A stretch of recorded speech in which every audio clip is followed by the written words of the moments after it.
Mash.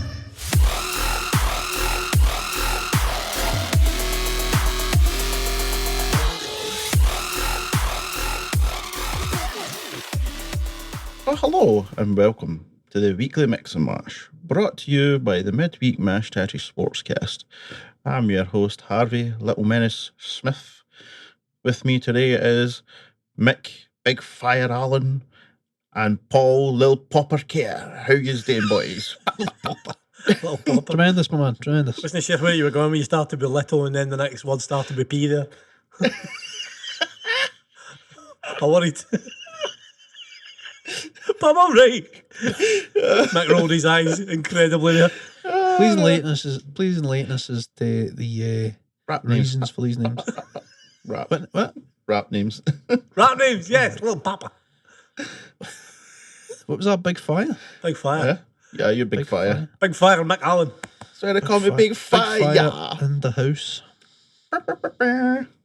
When Michael wanted it to be a DJ, he was got to be the Iceman. Mate, no. DJ, I can't. I fucked it here. What was it? I don't even know what we're talking about. I think he's saying you were like a DJ. Years ago, your DJ name, what was it again? I don't have a clue. I'm sure it's embarrassing. No, it was something like Iceman or something like that. DJ Iceman. DJ Iceman. Is this when we were like listening to like DJ Rankin and stuff and try to figure out how to make DJ Rankin in the mix, mother bleed And then I mixes. think you wanted to be, you were going to be Iceman because you loved fucking Chuck Liddell or something like that, man. Aye. Something There you like are, there you are. that. Anyway, I don't know. Big what to call Fire's this, better. But aye, we'll go with Jeez.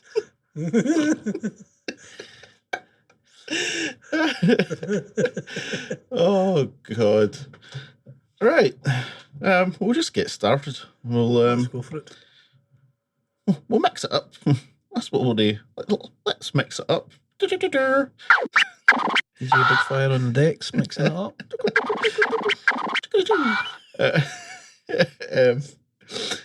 So,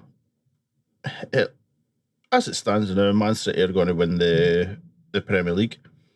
They've got about a minute left, and they've got the ball in the corner. Aston Villa have like a minute to score.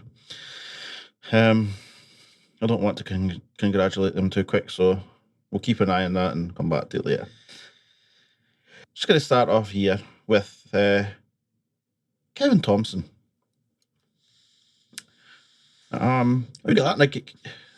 Who's Kevin Thompson? Yeah. He used to play for Hibs and then Rangers and a few other places. Oh.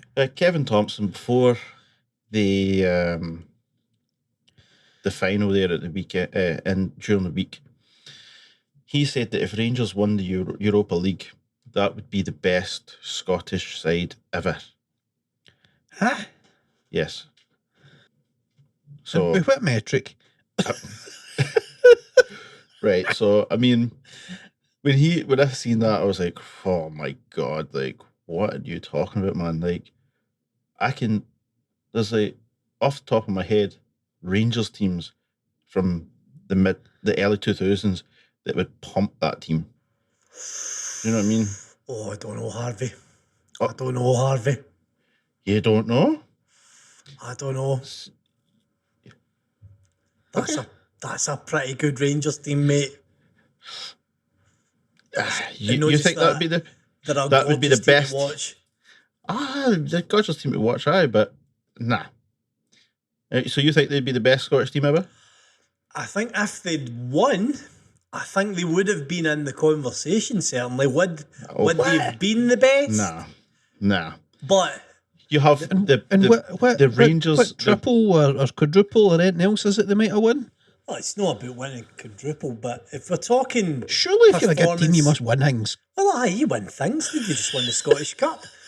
But as far as a European adventure goes, when you consider where Scottish football is now to where it was in the 60s and 70s, you're in a different playing field now. Like in the 60s and 70s when all... And I mean, by the way, I'm not discounting the Lisbon Lions. Not even slightly. Not even slightly. That is an incredible achievement. Local boys, amazing. But Right. The financial So- might of teams was a lot closer from the big to the small, But whereas hold on, now it's think no. of the Paul. Think of the logic of what you're saying, right? If they had won that final, then they would at the very least be in the conversation for being one of the very best. What was it? Scottish teams, Rangers teams. What was Scottish the club No, teams, Scottish. Scottish teams, right? But then my counterpoint is they didn't win that, nor did they win anything else but for this cup, right? Right? Like they failed in the league, right? The lost matches that they should have won, Aye. right? Then you're saying to me, aye, but it's not about what they won, it's about how good the team is, blah, blah, blah. But you said yourself, if Aye, but if they would have they needed won to have that won. game, Aye. then they would be what? So you're telling me you're applying, you're in one sentence applying a rule, and then in the next sentence I'm not telling me applying the rule any doesn't rules matter. to Mick. What I'm Right, saying okay. is, Right. what I'm Right, saying okay. is that they deserve to Right. be in a conversation for one of the better teams. The best, no, because Right. they But didn't. you specifically they didn't said finish if it they off. win. Right. Stop. Until you stop. Right. I'm just going to name this team. Right. Right, go for it, fella. This is a 2002 team. You think that this Rangers team here would beat this team? Okay. So you have Stefan Kloss, Fernando Rickson, Craig Moore, Lorenzo Amoruso, Arthur Newman, Barry Ferguson, Claudio Canidio, Nerlinger, Torrey Andrew Frohl. He doesn't really count. Michael Moles, Neil McCann, Ronald De Boer, Conterman, Billy Dodds, But Right. did that team ever Larky. get anywhere in Europe? Arteta, Oh, they're all, Lovenkrands, Arveladze, sorry. That team would beat that current Rangers squad. but Player for player. No, player for player, they are very good. But they had money spent on them akin to a successful Premier League team.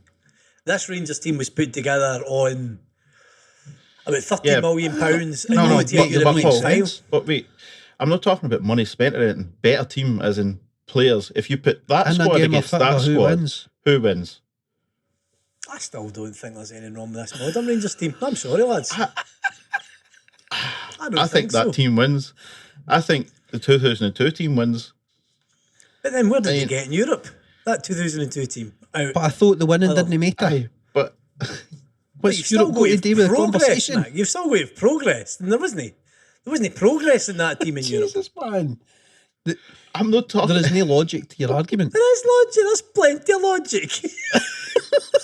that wee Rangers team beat Dortmund. They beat bloody Braga. They went through the group stages. told me it's not about the winning. But You there's told me that. Fuck's Rewind, sake. listen back. There's going to be some winning involved, obviously, but I just think that this team is a very good team and they deserve their praise amongst Scottish No. football history. No, that's something completely different.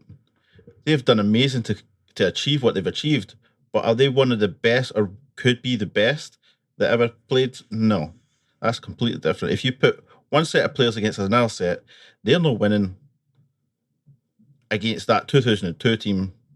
The 1972 team, definitely no. Right, how's Right, about this, right? How's about this? How many times this season did Celtic beat Rangers? Twice? Once? Twice? Just once. Right? So, on that day Oh, no, that sorry. Celtic team... Twice, was it? Aye. Was it I twice feel in like the it was league? twice, but I don't know. Aye, twice in the league and Rangers beat them in the cup. Aye. No, it's in the cup. Aye, right. aye. Right. So, if Celtic beat that team twice, does that mean that Celtic team should be in the conversation for the best Celtic team in the history of Scotland?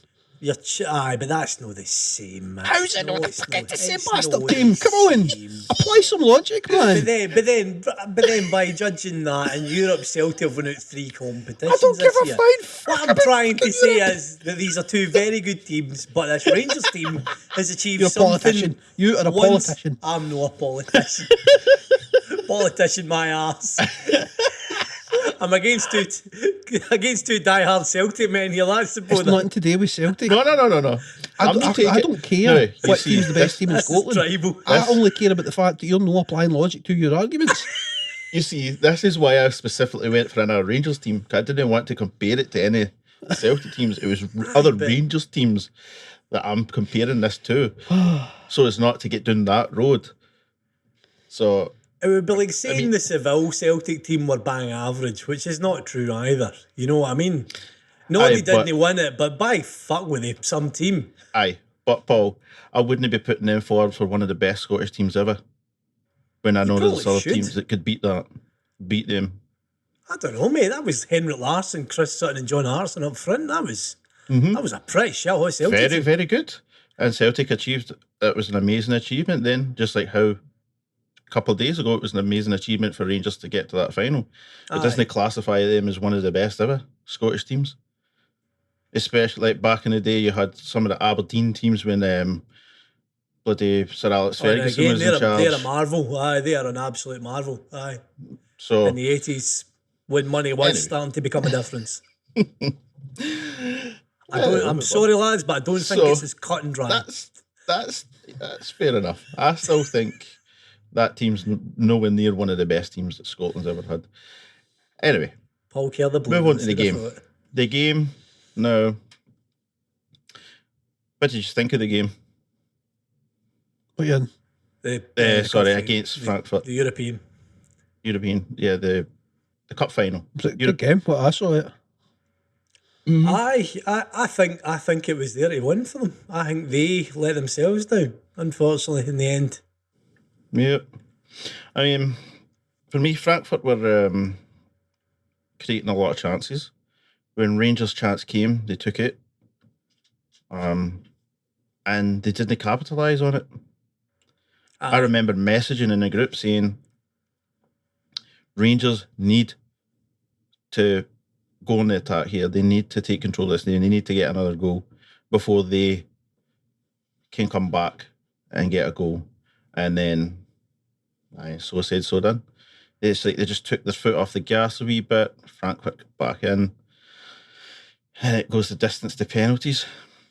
I think if they looked at themselves, they would be disappointed that they didn't play to their potential in the final. Mm-hmm. I think if they played the way they played against RB Leipzig and against Dortmund and the likes, I think that Frankfurt team were very beatable. They were a good team, Frankfurt, but arguably they were the team that turned up to play. I think the pressure got to Rangers a bit because they felt they'd slayed bigger beasts getting there. And then they come up against this team that they make sure that you feel like you're in a game, but apart for the goal, I can't really think anything terrible that Frankfurt really done. And I see the minute it went to penalties. Me and Jamie watched it down here, and when Kent missed that chance for 3 yards, all I said was they'll lose penalties now. That kind of went Frankfurt going into this penalty shootout thinking, "Whoa, we've won a watch there. Now we can take our chance." Whereas Rangers probably think, "Fuck, that should have been it." I thought the same. Like going in, just when that it was less than 3 minutes to go. It literally was. 2 minutes. 1:18. Near the when Trapp saves that, I was just like, "Oh my god!" I thought that was it. I thought that was the game. I was like, Rangers. I was like, "Oh no, Trapp saved it." And from that, I was like, if this goes to penalties, which it probably will, because I think there was only like 90 seconds left then, I was like, that there is going to boost Frankfurt a lot. I think Frankfurt will have this. And, Do you think Gio made a bit of an arse with bringing on Roof too late? Because it felt like the minute Roof came on the park, Frankfurt were all over the place. So this is what... so I think some of the substitutions were a bit too late, in my opinion. I mean, I know going to the final minutes of the first, like the regulation 90, obviously he's thinking, okay, we need to save for extra time and stuff, but it's just a bit too late for me. And then in the extra time itself, I feel like if Roof's got some sort of legs in him, he should have been on sooner. You should have had him on. Because the minute he came on, his running as a striker is much better than... I mean, Joe Aribo has done very well deputising there for something that he can't naturally do. Like, you can see it through the game. Like, he doesn't move like a striker, so moves kind of fizzle out where they probably wouldn't if they had a good striker on the part. And the minute Roof came on, Frankfurt's tired legs seem to get all the more tired because now they had a boy that was moving like a striker, pulling them in all directions.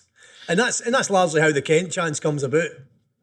I mean, the other thing with that is the two of their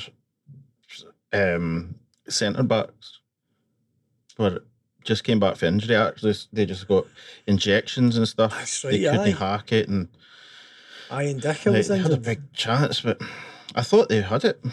Like when they went one up, I thought, right. I mean, there was a bit of luck involved in that goal as well, but Aribo takes it brilliantly. You know, Tuta, I think, Tuta, he slips, he gets his feet all mudded up and slips. But Aribo, he makes sure he buries that. That was a great take. And then they just took the foot off the gas a wee bit. I think they should just have went for it then.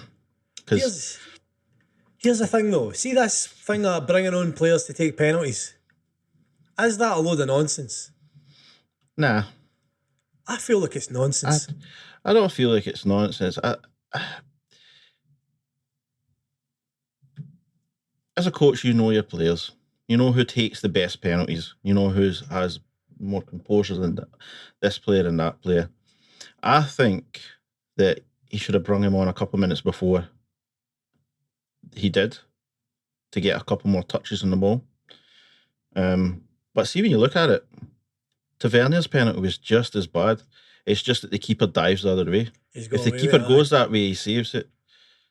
You know, people are talking about, I was going to say Arfield there. Aaron Ramsey. Ramsey. You know, but like, I mean, it happens. I think back to the England Italy game where they bring on Rashford, they bring on Saka because of their apparent penalty taking ability. Both those boys missed because they're just on the pitch, and I think for that reason, boys are terrified when they're going because they're thinking, I have been on specifically for this penalty, I cannot miss, and lo and behold, they miss.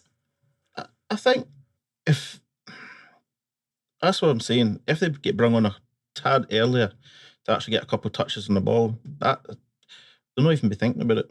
They'll just be, you know, I mean, it is what it is. You know what I mean? Penalties desperately unlucky. Penalties is put your best guys forward, who you know can bury the ball, who can place the ball, who have has the composure to take these penalties. The only thing that I would say, the only criticism I have for the Rangers fans about this game is that after they lost in penalties, they kept every one of them saying, it's penalties, it's a lottery anyway. It's like, it's not a bloody lottery. It all comes down to the players. It's no lottery. If it was a lottery, the referee might as well just run around with a wee pouch with 5 green marbles and 5 bloody red marbles. All right, pick one. Like, dip your horn in and pick it. Or even for straws. Like, you know, who draws a short straw? Like, if you draw the short straw, the team loses. That's not a lottery. It's the players get up there, and it's up to the players and their ability. So it's no lottery. Stop it.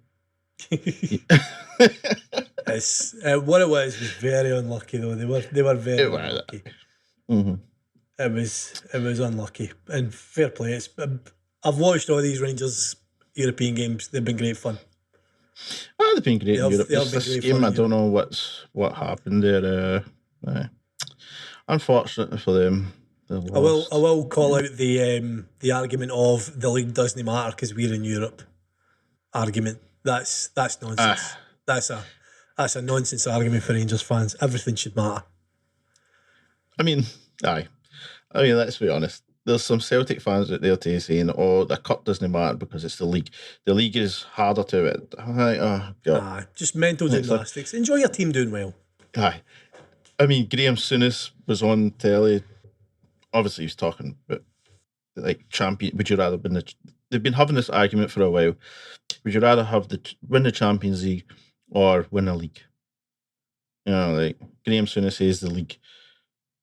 because it's over an extended period of time, yada, yada, yada. So when the Rangers fans were saying, oh, the league doesn't matter, it's a pish league anyway, it's the cup, the Celtic fans were saying, oh, but look, here's your golden boy, Graham Souness, saying it's better to win the league. I'm just like, come on, man. Like, are we really doing this? Like, we've won the league and a cup. They can win 2 cups, whatever. That is what it is. You know? So, yeah, fast forward from heartache to joy. So, from Wednesday to yesterday when they played Hearts, a lot of people were saying that Rangers were going to be very tired because they've just played 120 minutes, etc., etc. And I have to say, Hearts looked like they had been just playing 120 minutes and not Rangers. Hearts just from like the 60th, 65th minute, a couple of players were just draining. The energy was just draining at them. Michael, did you watch this? I don't know. The cup final, sorry. Scottish Cup final. No, I didn't. I was doing something. I don't remember. I was busy. I can't remember what I was doing. I was trying to keep up with some updates, but I was busy. Aye. So I get the 65th to 70th minute, I think the Hearts players just drained and Rangers started taking over. Got into extra time. Aye. Who was it that scored first? Arfield, right? It was Ryan Jack with the Thunderbolt. Oh, Jack, sorry. Aye. It was Jack with the Thunderbolt. Aye. And then it was Scott Wright. By the way, that's Scott Wright is turned out to be some player. I don't even know where he came from. Aberdeen originally, believe it or not. He was aye. Both of the boys were Aberdeen before they went Rangers. That's right. Aye, I remember now, actually. Aye. They took Wright early, I'm sure. They were meant to take him in the summer, but signed him last January on a knockdown because he buys. I mean, what a bloody life, he was a squad player at Aberdeen, and now he's played in European finals, winning Scottish Cups. It's it's quite a turnaround for the boy. Yeah, I remember that. I was confused then as well, back when he moved, because why is he moving to Rangers when he's not even a starting player at Aberdeen? What's going on? Like, and then he's doing well for him. So, I mean, he scored 7 goals or so this. He's done. He's definitely done his part. Aye. Hearts just didn't have the legs. So again, they had a few players coming back from injury and stuff, but yeah. Suter stands out, and Craig Gordon makes a save that he's got no right to make. To send it by 90 minutes, but after half time it was Rangers' game, wasn't it, mate? It was, definitely was. I mean, it was quite funny. I was actually watching that game on the Rangers TV stream. Oh, they're always funny. That was hilarious. Michael, anybody out there, if you want to laugh, go and watch a Rangers game on Rangers TV stream. It's hilarious. I mean, I've never watched one at Celtic TV, so I wonder if they're about the same. Anyway, everything is just about like this. The slightest thing is, oh, that's terrible. Oh, this and that. Like, God. Oh, they're very, very, very, they're very staunch. They're no very impartial, are you? Always remember that Celtic Rangers game, the what's the goalie doing, Tom? That was my favourite thing ever. The only time they gave praise to a Hearts player, right? Guess which Hearts player it was. Was it John Suter or Andy Halliday? No, Suter. Suter, because he's going there. Not surprised. Barry Mackay, Andy Halliday, they were slating him. Like, he just couldn't live up to the Rangers name, you know. So, well. I always remember that Celtic Rangers game at Ibrox when I think it's Edward lobs the keeper, and the co-commentator's going, What's the goalie doing? What's the goalie doing, Tom? What's he doing? Right, as the ball drops over the line, like he's forgot he's commentating and he's just raging. What's the goalie doing, Tom?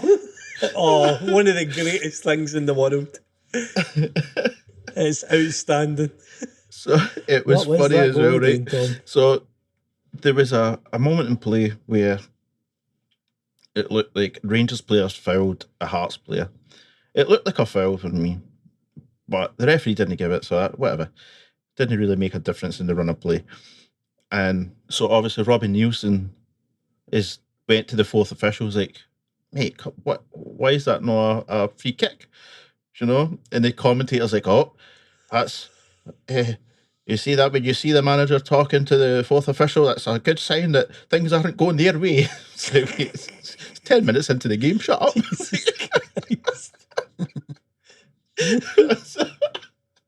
And when Gio went there to say something, because something similar happened, they're like, that's right, he has to have a word because the referee's he's not doing his job properly. I was like, oh, a bit different here, is it? Anyway, it's outstanding part, to be honest. I have to watch one on the Celtic TV just to see if they're the same. I actually need to do that. It's worth a shout, mate. So congratulations to Rangers winning the Scottish Cup there. It's good for them. At least they come away with some silverware this year. You know.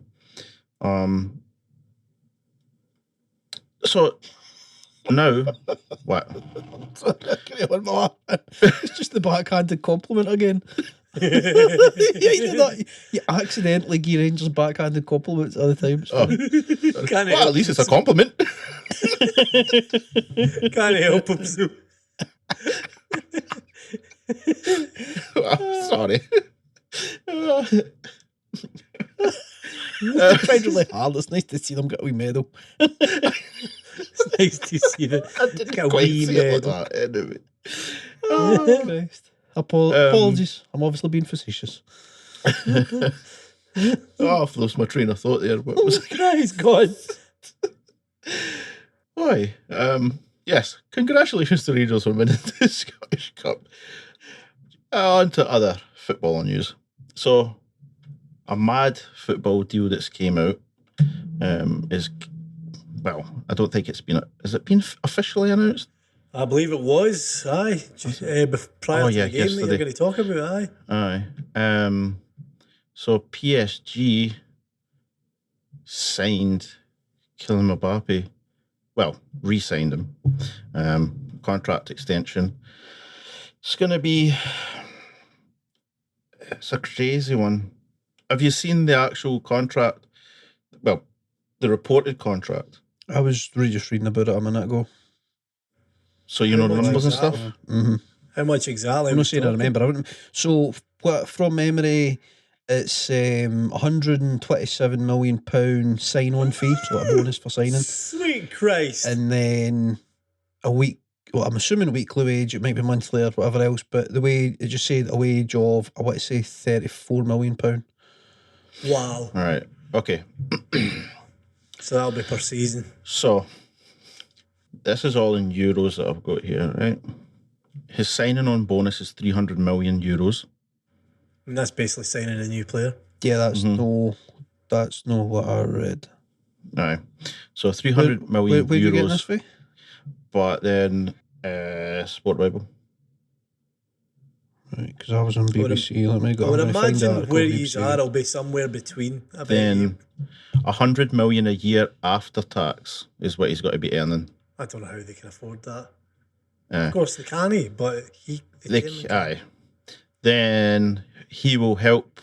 So this is all that's getting reported. He will then be able to help decide which coaches stay, which coaches get hired. He will also have a say in who the sporting director is, and he can approve signings, player signings, or reject them. I mean, they've fucked it for themselves, essentially. Mm-hmm. So one player can decide the whole structure of the backroom staff, as well as future transfer plans. Mm-hmm. And why is just Kylian Mbappe again? 24? 23. He certainly ain't old. Mm-hmm. They're giving all of that infallible power to a player. According to the BBC, this was written one day ago. Mm-hmm. It was meant to be 150 million euros. was the sign-on fee, Wow. and then a wage of €40 million. So that's presumably that's monthly, and then that adds up to the 100 a year. Aye, so absolute that's nuts. probably that doesn't make sense. Nah, I couldn't. Aye, so the 100 million is after 100 million a year is after tax. Right, okay, right. Aye, It's a stupid amount of money. So wait, is the 150 sign-on fee, is that after tax day? Maybe that's why that would probably be after maybe that's tax. the inflated figure. That would make sense because the high tax rate for that kind of money. Aye. So That $1 million a make more week sense. is effectively. So what he's his take home for all of this then has got to be £127 million up front, and then or in the region of that, and then in the region of £34 million per year thereafter. Thereabouts, yeah. Mm-hmm. Of course, the thing is as well, France working that millionaires tax thing though. That'll be why they're paying him as much, because they tax the super rich. Yeah, an obscene amount of money in France. Like it's no 60 or 70% tax. 60s in my head, but I feel like it's 60, isn't it? But Aye. it's an obscene amount of money and power for one player to have. It's the reason why they'll never join Real Madrid, Barca, Manchester City. They're like at the very top of the table. I've said that now, so they'll win it next year. It's a certainty. They'll see, to be honest, I don't think PSG has it. They're not going to win the Champions League. They just they're throwing money at problems instead of throwing logic at problems. When That's Man what it City is. came in, Man City said, here's a whole pile of money, here's the brains behind it, this is what we're going to do, this is how we're going to achieve it. And they've been able to achieve most of the things that they set out to achieve, only one being they haven't won the Champions League yet, because it is pretty hard to win. Aye, Right. true, mate. PSG ain't put no brains behind it. They're just like money. So I don't see him winning it anytime soon. Could be wrong though. It is what it is. Aye, it's weird in this day and age. It is, and it's the thing that I take away from that is you're giving this player, if the reports are true, you're giving this player the ability to choose who comes in and who doesn't come in terms of staff and players. Like, that's nuts to me. How can you have a player that decides that? A winger, for fuck's sake. A winger. Not even a captain. I don't know. A winger. I mean, where do you stand in that, Michael? I think that a player should perform the duties of a player, and that a manager should manage the team. That's pretty simple. It sounds really simple, but it's really, really true. It's pretty much the point. It sounds like he should have been signed to a player / manager / chairman deal.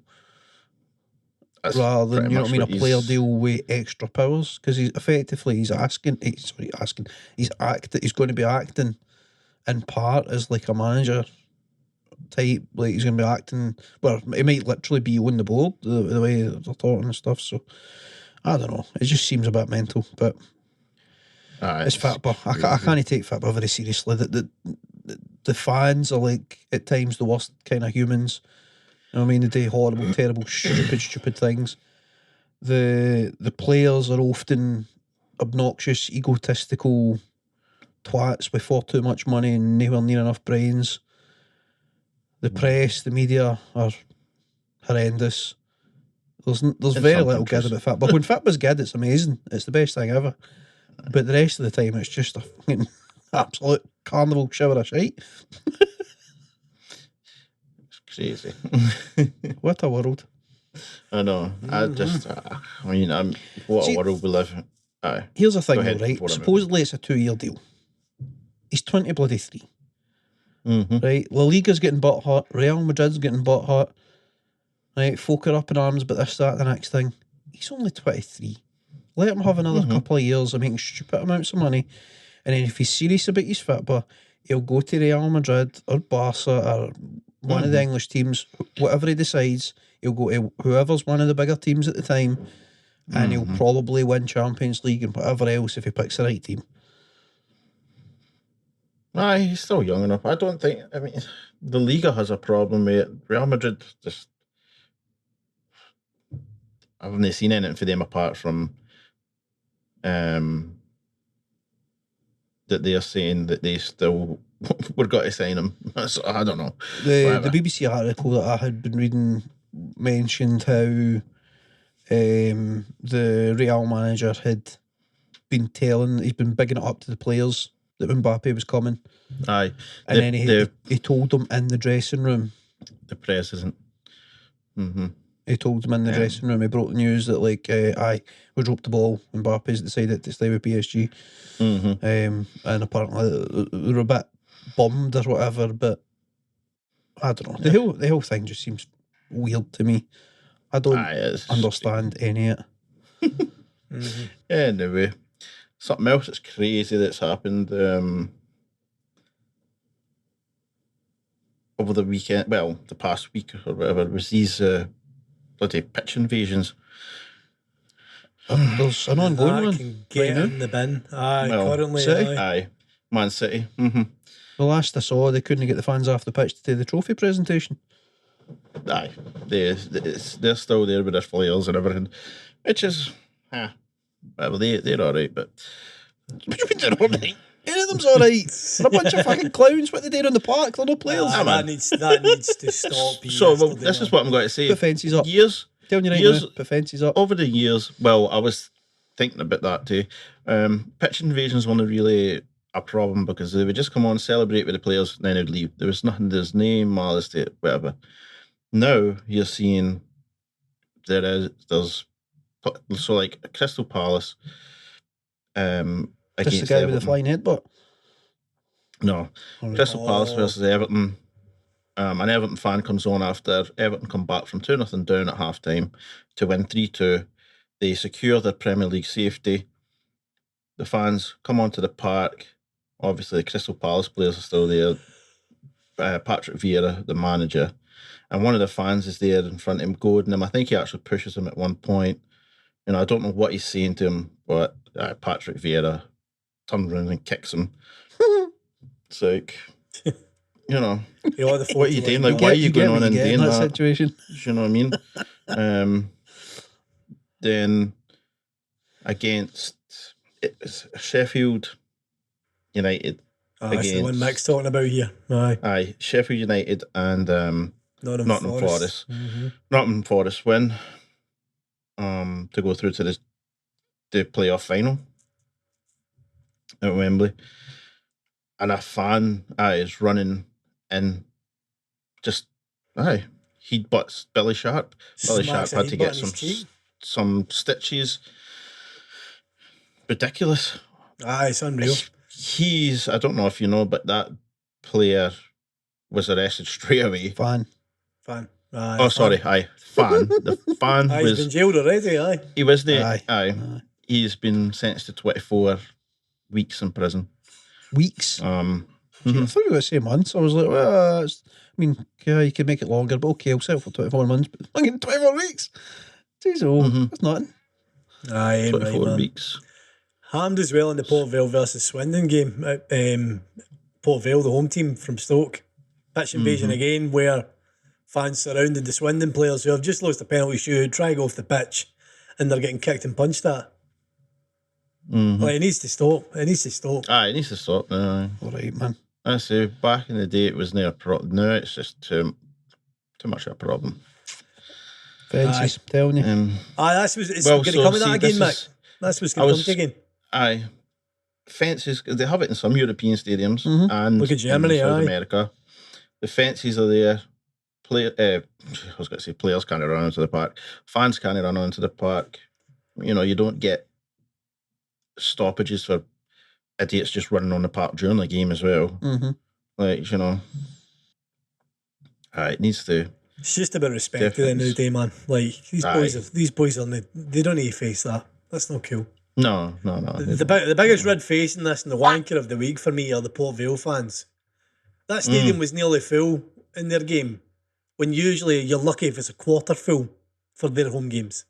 So all these fair weather fans have turned up out of nowhere, caused all this trouble and probably caused the team that they apparently, in inverted commas, massive bunny ears here support.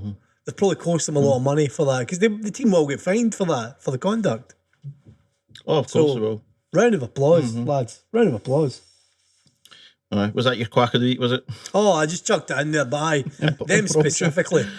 Impromptu quack of the week. Aye, Because we're impromptu. talking about it anyway. All right. Aye, football. Fibber. It's almost the end of the Football, season. you don't worry. fickle mistress. From ecstasy to fucking despair, honestly. It really does, like, you know, Beggars one belief, minute mate. you're talking about football and it's amazing, this and that, then some stupid idiot does something. You're like, oh my God, look at this idiots. You can't get 5 minutes something good happening in football without something else bad happening. Feels like it. Yeah, maybe we shall move on from that and just do a quick recap of the race that just happened Yeah. today. Nil F1. So for the weekend, was a good weekend actually for the F1. In the practices, Mercedes looked good. Looked like they were coming back, but that's because they actually changed their engines, didn't they?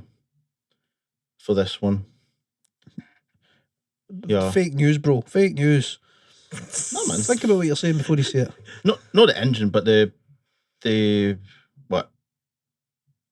They look No, this is good. a- You're away with Oh, your sorry. backhanded compliments again. They Sorry. look good, but it's only because they get this new engine. No. They I'm not saying upgraded it's their only aerodynamics, because new that side skirts. they did that, but they did do the internal combustion engine as well. Right, They okay. changed it, and that. I'm not saying they look good just because of that, but obviously the upgrades. Maybe I should choose my words a little I better. think you should. When you talk about Mercedes, the thing So about they looked good. They looked faster. Okay. The Mercedes cars seem much more settled. They can actually Yes. drive at pace without fucking jumping about like on a bounce castle. Mhm. So they did, as Michael said, the side skirts and all, the aerodynamics, they had an upgrade on that. They also changed the internal combustion engine. That's the first of 3 that they're allowed for the season. And they also changed the turbocharger. On both That's cars? the first. Yep. Right. It's the first of 3. Okay.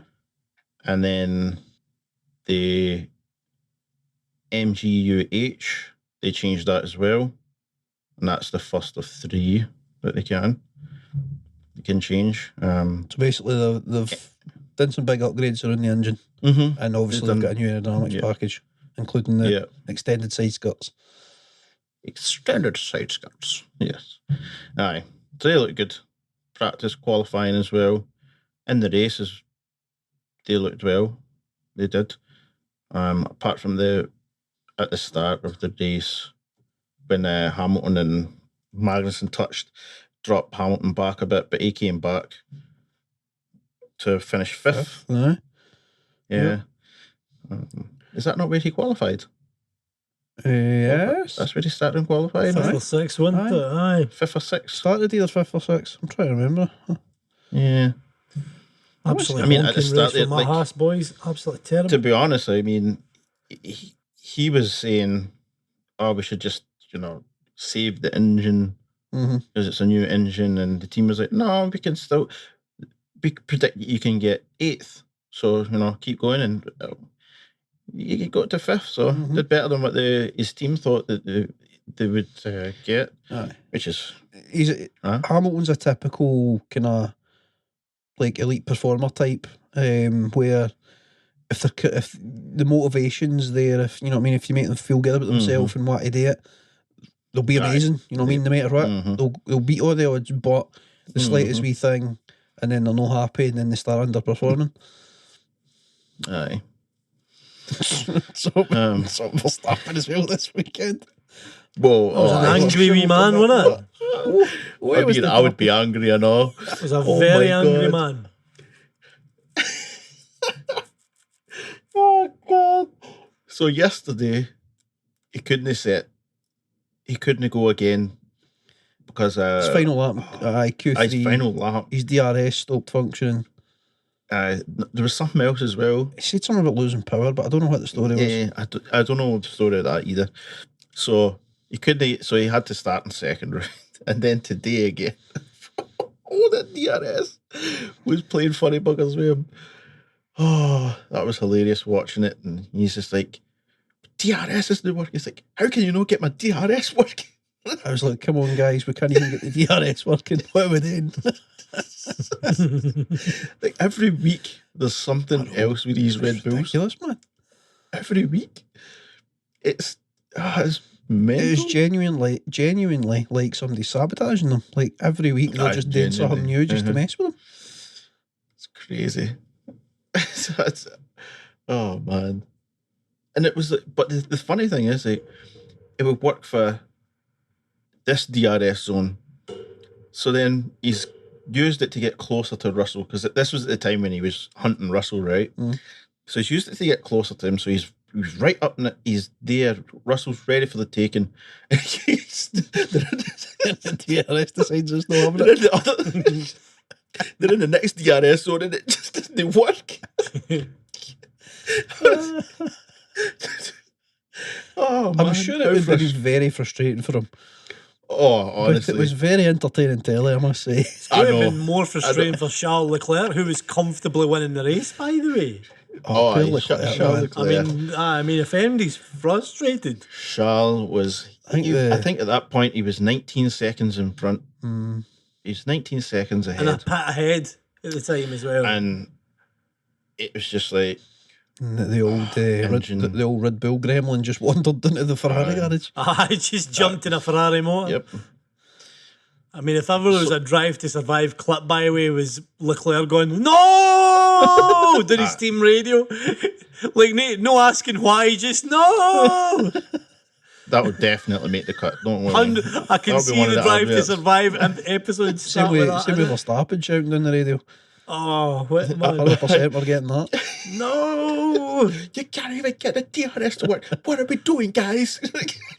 What the bleep are we doing, guys? As it always is with Verstappen. Your team Haas today looked very slow, Paul. They did a disaster, man. I had high hopes for Mick again, and if his car was performing like Miami, then pretty sure they would have finished in points. But anytime a car got close to them, they were so straight past. Like, he lost so many places in the last few laps. He ended up 14th, 10th. Just looks very slow, like bogged down. I don't know. Yeah. What's happened. Hopefully they sort it out for next week. Fingers closed, because it was a good qualifying performance again. It's the first time he ever made it to Q3. Sorry for talking over you there. Oh, you're all right though. No, you're First right. time. Was that his first time in Q3? That's what he said. Yeah, first time. It was his fault. I think he would have made Q3 that time when his spinning hit the barrier. He had the pace then, but obviously bang and out he goes. But they can't be very happy with that. No. Another person who's not very happy, Perez. Well, sorry, don't take that. See, before you move on to that, worth noting, somebody else would not be happy, Norris. Well, it wouldn't have been happy, because the reason Mick Schumacher and Daniel Ricciardo get into Q3 was because Norris got his time deleted in Q2. Yeah, that's right. That's right. Perez didn't sound very happy today with the team strategies. So when Verstappen eventually was behind him, I think Russell had pitted then, and Verstappen was behind Perez. Perez is in the lead. They go into the radio to Perez and say, listen, we're on a different strategy from Max. If he's faster than you, let him past. And he straight up was like, well, that's not fair. But, okay. You could just tell, like, doesn't it sound like he definitely didn't want to do it. You know, Perez last year was number 2. He was was a great wingman. He was a hero. You know. It was. Yeah. But this year, especially so early in the season, they're just pretty much favouring Max. I don't think Sergio was very happy with that. I think he thought that he should be racing and trying to get points. And if Max can go past him, then he can do it. Like, you know. I think arguably at one stage Perez had more pace though, didn't he? Like when they were chasing Russell. Like Perez was saying, tell Max to get the road to Africa with him. That's because obviously DRS period. but it wasn't wrong in what he was asking for. He did have more pace. No, see, to be honest, if you're Red Bull in that situation, you should have let Perez pass Max so that Perez can then take Russell. Aye. It makes sense on multiple levels because the potentially Perez flies past them and then Verstappen can continue along and try and figure out how to get past with his dodgy DRS. But also there's the potential for Perez having a fight with Russell, causing Russell to make a mistake, and then both both Perez and Verstappen can get past are ahead, and that might help Verstappen out. Or even if Perez gets in front of George and kind of slows him, that as well. So that Max can, Russell then fighting to try and get the place back, and Perez leaves him open to Verstappen potentially. Yep. So that would make sense. Yeah, it would have, but they didn't do that. Anyway, and it was as we saw later in the race, if they did go with that and they got them both past, then they could just get on the radio and tell Perez to let Verstappen past, and he maybe wouldn't be happy about it, but he did it. Just say he wasn't happy. Feel for him. I don't know. I think in that situation you have one, two. Just let him go for a little bit. Obviously, I don't. Well, I was going to say, tell him no to do anything crazy, but Max, well, don't know. You can't tell him that. So, but it would be nice to see them try it, fight it for a wee bit. So that win there from Max Verstappen puts him top of the pile there. So it does in the old driver standings. He is now out in the lead with 110. But Jesus Christ, I just had the standard right here. Where are you going? 110. Yes, there you go. 110. 110. Charles Leclerc is 104. Sergio's at 85. Yeah. Top three right there. Where's Sainz? Sainz is away doing. Thank you for reminding me of that. Yeah, Sainz. He's in 5th place with 65 points. Right. So George Russell's in 4th with 74. Okay. Carlos Sainz has been putting in some performances. Mediocre performances. Aye, mediocre.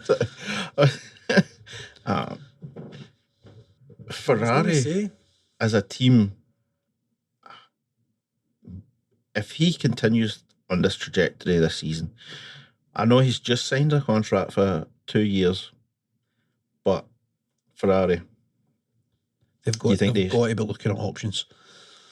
Right. They have to be. Yeah. I would say the same thing. You don't make any decisions until, well, you wait as long as you can before you make any decisions. But you have to be starting to put feelers out and having a look around and see who might be available, because right now he ain't reliable. No. Ferrari are ruthless too. They will just You're not Italian, goodbye.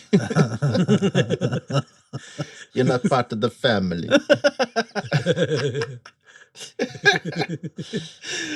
Aye, they'll cut ties with him. But so who do you think realistically they could put in that Ferrari? Chico. Next season. You want to see Chico? Checo. You see how my brain works? You said it and I said the exact same thing. And I had to correct myself instead of correcting you. Aye, give Perez a run at it, man. Poach him for Red Bull. Free him of the shackles. He's clearly not happy anymore. He wants to be more than the best number 2 ever. He wants to have a crack at being number 1. And Ferrari they are known, since the departure of Michael Schumacher, Ferrari have been brutal in terms of, if you are performing better, then you will be treated as number 1, regardless of what way you go in. So their number 2s have been overtaking the number 1s consistently in terms of the position within the team, no on the track. What about Gasly or Mick Schumacher? Potential. I don't think Mick Schumacher's ready. I'd like to see him go to a different team, no offence to Haas, but I'd like to see him get a better car. I don't know that he's ready for Ferrari yet. Maybe he is, and it's just the car. But I feel like he needs a season or 2 with, I don't know, McLaren, or I don't know where I would put him, to be honest, but just a car that's more middle of the pack. Although Haas seemingly is middle of the pack some weeks. A car that's going to be more consistent for a situation? in the middle. Here's my fantasy booking. Taking it for the old thing. Shout out to Resmash. Hey, Resmash. Right. I don't want this to sound too harsh, but anyway, Sainz gets COVID. Not the bad type. Jesus. Just test positive, right? Okay. This is the most realistic that I can do the fantasy, right? Obviously, Mick is reserve driver. Mick comes in to that Ferrari, absolutely smashes it at the park. Okay. What happens? Like he's for 2 weeks. Then it's just and Sainz comes back and he's terrible. And Mick's had 2 races. He's smashed it at the park. He's got points. Yeah, like maybe fourth, or whatever. You think then they'd say, might be enough. Eat to Mick. Might be. That's what Mick's missing. Like he's shown that he can perform in races with the car that he's got. You know what I mean? He hasn't shown that he can win races or whatever in Formula 1, but you know what I mean? He's shown definite promise in the lower formulas, and then he's shown that he can get good performance out of the Haas motors on qualifying. He's done very well in qualifying with it, so the potential's definitely there, but there is questions in terms of his reliability through a full race weekend and what he can actually do within the big race. But we're not going to answer the questions if we don't get to see him in a good motor. Decent. Yep. That's the problem. That's why I didn't want him to stay with Haas. I wanted him to kind of move up. No offence to Haas. Right. I did want to see him in a different car this year, but it is fun seeing Schumacher and Magnussen together. I like the 2 of them together, and they seem to be having a good time with it as much as they can this year with Haas. So I'm not too mad at it. He's still young enough. You know what I mean? He's plenty of seasons ahead of him. So, what age is he again? 24? Something like that. Aye. He's definitely got plenty of time. Just want to see him in a good car. So it's 23. He's 23. So I mean, one day I'm sure we'll see him one day. If it's not next year, it'll be the year after. 2 years, and he'll be in a decent enough car where we can start to judge him. You know, and see where his career's going to go. Yeah. Next week is Michael's favourite track. Monaco, land of the rich and total guns. And Charles Leclerc. Charles is Charles. Monégasque. Je suis Monégasque. We'll just wrap up the old F1 there. Move on to the last segment of the day. Mix Mono. Log. Nah, I just decided to call it Mono. I thought it was I don't have any diseases or. Yes, no, he doesn't have mono. Mono's a disease or something, right? It is Infection, no. something. It's a something. I just think Yeah, it's mono. It's like a deli.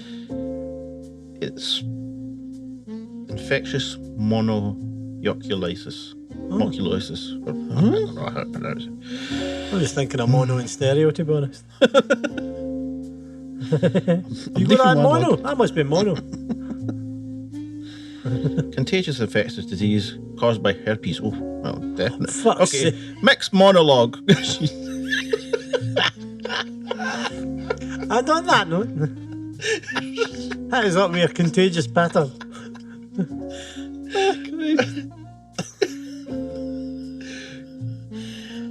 Tremendous. Right, I thought this could go one of two ways. Following on from the success of the selection of Chuck Norris jokes, we're going to have a selection of dad jokes. They might be funny, they might be naff, they might be cheesy, they might be good. Who knows? I'm afraid for the calendar. Its days are numbered. Strong start. Classic. My wife said I should do lunges to stay in shape. That would be a big step forward. I might need to put a didn't in after every one of these. Singing in the shower is fun until you get soap in your mouth. Then it's a soap opera. I told myself I wasn't going to laugh at that. It's just too stupid. But damn. Oh well. What do a tick and the Eiffel Tower? What do a tick and the Eiffel Tower have in common? They're both Paris sites. Jesus. What do you call a fish wearing a bow tie? As Sean Connery might say, sophisticated.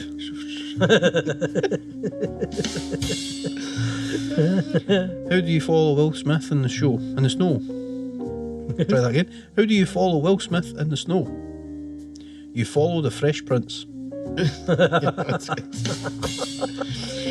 If April showers bring May flowers, what do May flowers bring? Pilgrims.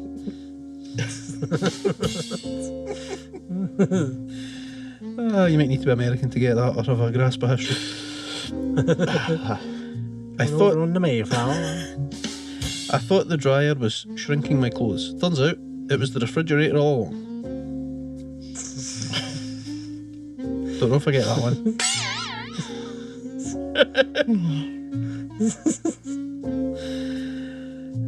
Right. I want a gidgeon to finish. Let's Where do you find a cow with no legs? Don't know. Wherever you left it. Hell yeah.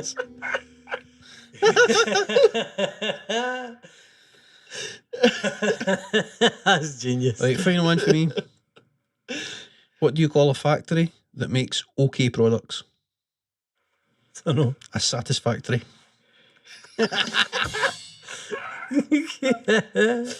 Class. Ladies and gentlemen, I'll be here next week. I remember one. Why can't you send a duck to space? Don't know. The bill would be astronomical. Because the bill would be astronomical, sorry.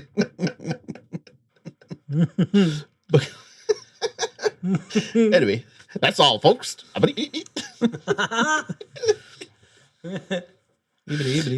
good. So on that note there, thank you all very much for listening. I hope you enjoyed yourselves. Remember to, if you haven't already, go and check out WrestleMash and Combat Spuds. They are very awesome podcasts in their own rights. Very awesome, very nice. Mm-hmm. Very nice. Pure dead brilliant. Yay.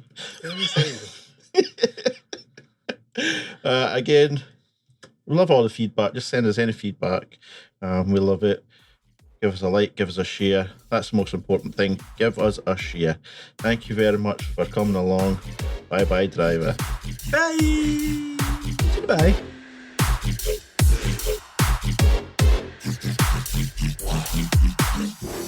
You have now reached your destination.